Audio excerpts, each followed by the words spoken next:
Bem-vindo, bem-vinda ao Livros que Despertam, seu canal de audiolivros que inspiram, emocionam e acompanham seus dias. Neste vídeo, você escutará o primeiro capítulo da Jornada pelo Sertão com Vidas Secas de Graciliano Ramos. O sertão aqui não é apenas um lugar, é um espelho. É a família de Fabiano, composto por ele, Sinhá Vitória e seus filhos. São um retrato nu de todos nós quando somos forçados a lutar pelo que é essencial.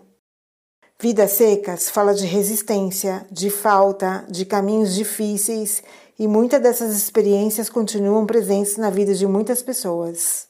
Vamos começar! Na planície avermelhada, os juazeiros alargavam duas manchas verdes. Os infelizes tinham caminhado o dia inteiro, estavam cansados e famintos. Ordinariamente andavam pouco, mas como haviam repousado bastante na areia do rio seco, a viagem progredira bem em 3 léguas. Fazia horas que procuravam uma sombra. A folhagem dos juazeiros apareceu longe, através dos galhos pelados da caatinga rala. Arrastaram-se para lá, devagar, Sinhá Vitória com o filho mais novo escanchado no quarto e o baú de folha na cabeça.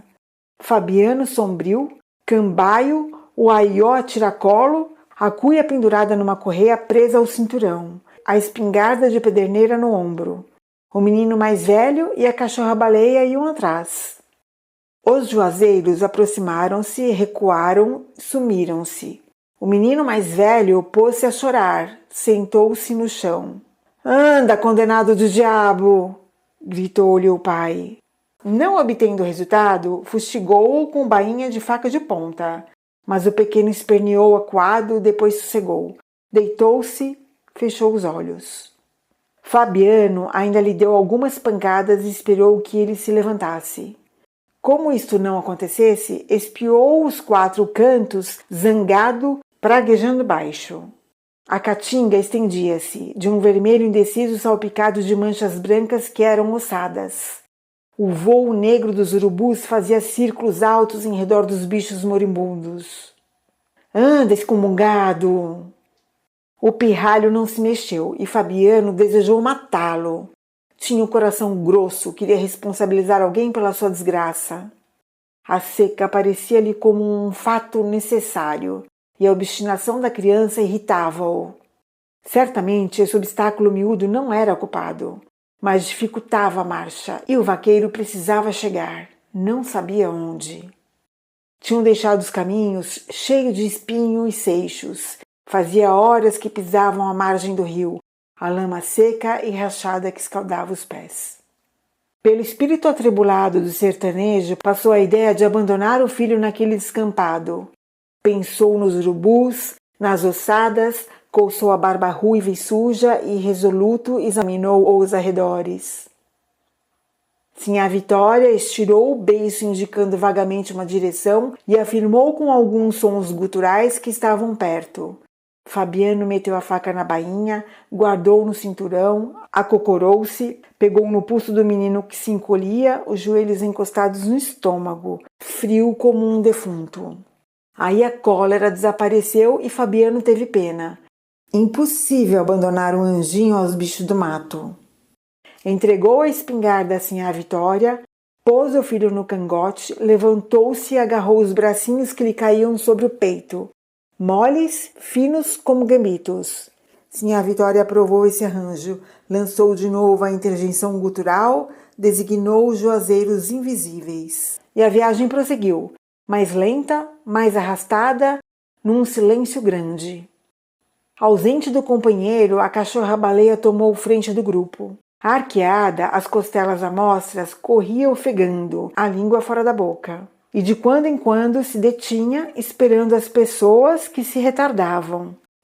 Ainda na véspera eram 6 viventes, contando com o papagaio. Coitado, morrera na areia do rio onde haviam descansado, à beira de uma poça. A fome apertara demais os retirantes e por ali não existia sinal de comida. Baleia jantara os pés, a cabeça, os ossos do amigo e não guardava lembrança disto. Agora, enquanto parava, Dirigia as pupilas brilhantes aos objetos familiares. Estranhava não ver sobre o baú de folha a gaiola pequena onde a ave se equilibrava mal. Fabiano também às vezes sentia falta dela, mas logo a recordação chegava. Tinha andado a procurar raízes, à toa. O resto da farinha acabara. Não se ouvia um berro de res perdida na caatinga. Sinhá Vitória, queimando o assento no chão, as mãos cruzadas segurando os joelhos ossudos, pensava em acontecimentos antigos que não se relacionavam. Festas de casamento, vaquejadas, novenas, tudo numa confusão. Despertara um grito áspero. Vira de perto a realidade e o papagaio, que andava furioso com os pés apalhetados, numa atitude ridícula.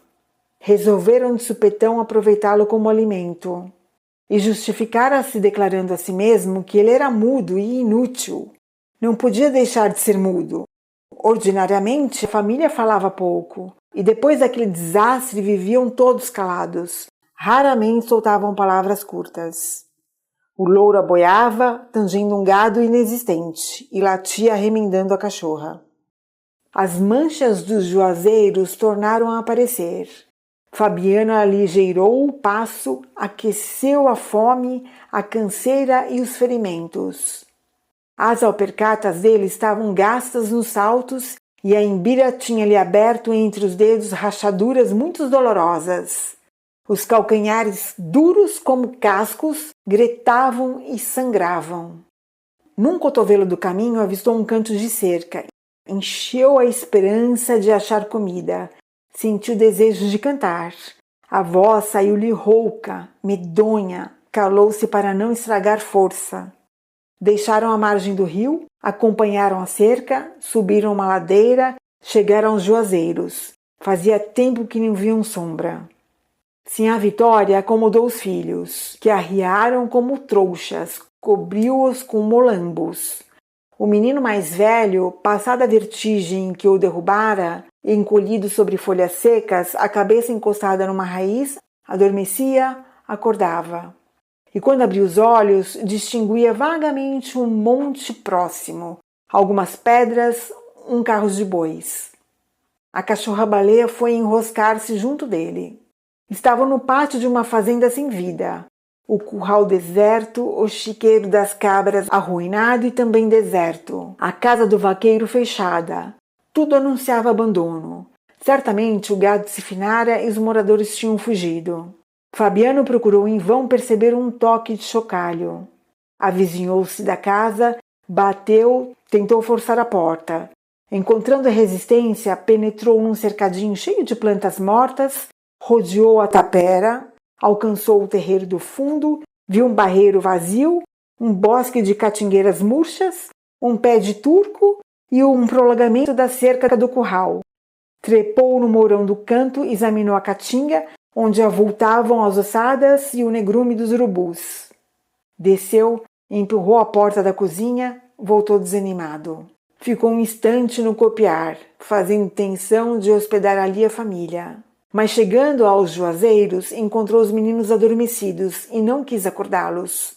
Foi apanhar gravetos, trouxe do chiqueiro das cabras uma braçada de madeira meio roída pelo cupim, arrancou touceiras de macambira. Arrumou tudo para a fogueira. Nesse ponto, Baleia arrebitou as orelhas, arregaçou as ventas, sentiu o cheiro de preás, farejou um minuto, localizou-os no morro próximo e saiu correndo. Fabiano seguiu-a com a vista e espantou-se. Uma sombra passava por cima do monte. Tocou o braço da mulher, apontou o céu, ficaram os dois algum tempo aguentando a claridade do sol. Enxugaram as lágrimas, foram agachar-se perto dos filhos. Suspirando, conservaram-se encolhidos, temendo que a nuvem tivesse desfeito, vencida pelo azul terrível, aquele azul que deslumbrava e endoidecia a gente. Entrava dia e saía dia, as noites cobriram a terra de chofre. A tampa anilada baixava, escurecia, quebrada apenas pelas vermelhidões do poente. Miudinhos, perdidos no deserto queimado, os fugitivos agarraram-se, somaram as suas desgraças e os seus pavores. O coração de Fabiano bateu junto ao coração de Sinhá Vitória. Um abraço cansado aproximou os farrapos que os cobriam. Resistiram à fraqueza, afastaram-se envergonhados, sem ânimo de afrontar de novo a luz dura, receosos de perder a esperança que os alentava. Iam se amodorrando e foram despertados por Baleia, que trazia nos dentes um preá. Levantaram-se todos gritando. O menino mais velho esfregou as pálpebras, afastando pedaços de sonho. Sinhá Vitória beijava o focinho da baleia e, como o focinho estava asanguentado, lambia o sangue e tirava proveito do beijo. Aquilo era caça bem mesquinha, mas adiaria a morte do grupo. E Fabiano queria viver. Olhou o céu com resolução. A nuvem tinha crescido. Agora cobriu o morro inteiro. Fabiano pisou com segurança, esquecendo as rachaduras que lhe estragavam os dedos e os calcanhares. Sinhá Vitória remexeu no baú. Os meninos foram quebrar uma haste de alecrim para fazer um espeto. Baleia, o ouvido atento, o traseiro em repouso e as pernas na frente erguidas, vigiava aguardando a parte que lhe iria tocar. Provavelmente os ossos do bicho e talvez o couro. Fabiano tomou a cuia, desceu a ladeira, encaminhou-se ao rio seco, achou no bebedouro dos animais um pouco de lama. Cavou a areia com as unhas, esperou que a água marejasse e, debruçando-se no chão, bebeu muito. Saciado, caiu de papo para cima, olhando as estrelas que vinham nascendo. 1, 2, 3, 4... Haviam muitas estrelas, havia mais de 5 estrelas no céu. O poente cobria-se de cirros, e uma alegria doida encheu o coração de Fabiano. Pensou na família, sentiu fome. Caminhando, movia-se como uma coisa. Para bem dizer, não se diferenciava muito da bolandeira de seu Tomás. Agora, deitado, apertava a barriga e batia os dentes. Que fim teria levado a bolandeira de seu Tomás? Olhou o céu de novo, os cirros acumulavam-se, a lua surgiu grande e branca. Certamente ia chover. Seu Tomás fugira também. Com a seca, a bolandeira estava parada. E ele, Fabiano, era como a bolandeira. Não sabia por quê, mas era. 1, 2, 3... Havia mais de 5 estrelas no céu. A lua estava cercada de um halo cor de leite. Ia chover. Bem, a caatinga ressuscitaria. A semente do gado voltaria ao curral. Ele, Fabiano, seria o vaqueiro daquela fazenda morta. Chocalhos de badalos de ossos animariam a solidão. Os meninos, gordos, vermelhos, brincariam no chiqueiro das cabras. Sinhá Vitória vestiria saias de ramagens vistosas. As vacas povoariam o curral e a caatinga ficaria toda verde. Lembrou-se dos filhos, da mulher e da cachorra que estavam lá em cima, debaixo de um juazeiro com sede. Lembrou-se do preá morto. Encheu a cuia, ergueu-se, afastou-se, lento para não derramar a água salobra. Subiu a ladeira. A aragem morna acudia os chiques-chiques e os mandacaros. Uma palpitação nova. Sentiu arrepio na caatinga, uma ressurreição de garranchos e folhas secas. Chegou, pôs a cuia no chão, escorou-a com pedra, matou a sede da família. Em seguida, acocorou-se. Remexeu o aió, acendeu as raízes de macambira, soprou-as, inchando as bochechas cavadas. Uma labareda tremeu, elevou-se, tingiu-lhe o rosto queimado, a barba ruiva, os olhos azuis. Minutos depois, o preá torcia-se e chiava no espeto de alecrim. Eram todos felizes.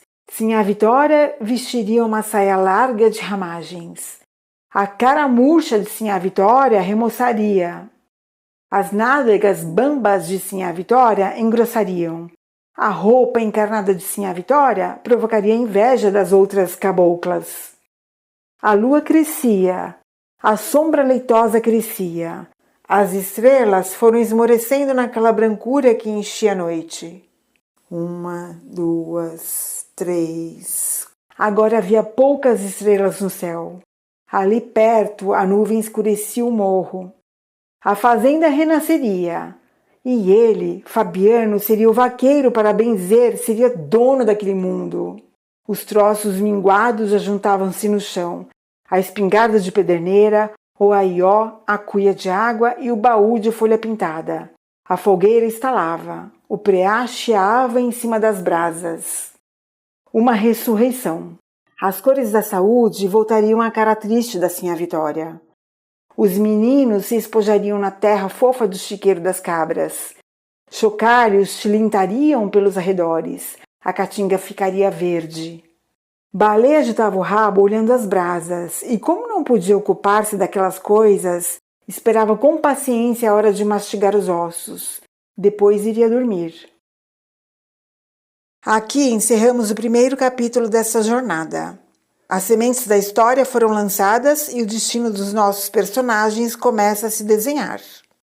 Este canal também mantém o quadro Histórias Compartilhadas. Ele é um espaço para leitura de relatos enviado pelo público.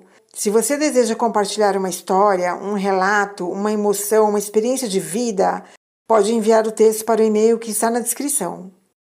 A história pode ser narrada com ou sem identificação. Ao encaminhar, você autoriza a narração e a publicação aqui no canal. Se você chegou até aqui e gosta de conteúdos assim, não se esqueça de deixar o seu like e se inscrever no canal. Obrigada por me acompanhar e até a próxima!